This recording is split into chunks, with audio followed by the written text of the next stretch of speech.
In this video, I'm going to show you how to use live wallpapers to make your desktop look much more beautiful and unique.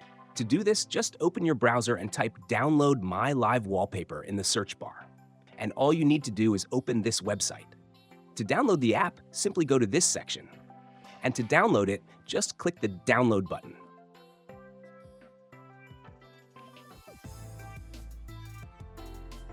After downloading, just run the installer and complete the installation.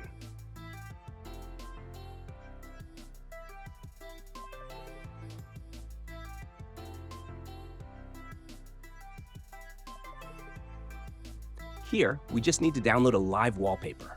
To do this, simply go to the home page of the website and download one of these. For example, this one.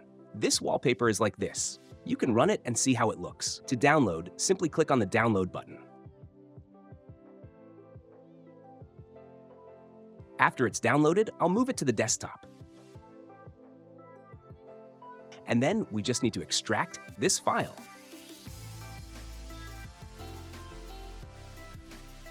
After it's extracted, just select it in the program.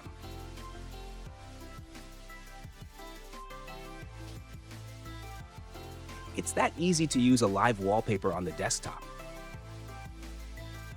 And from this section, you can adjust any settings you want.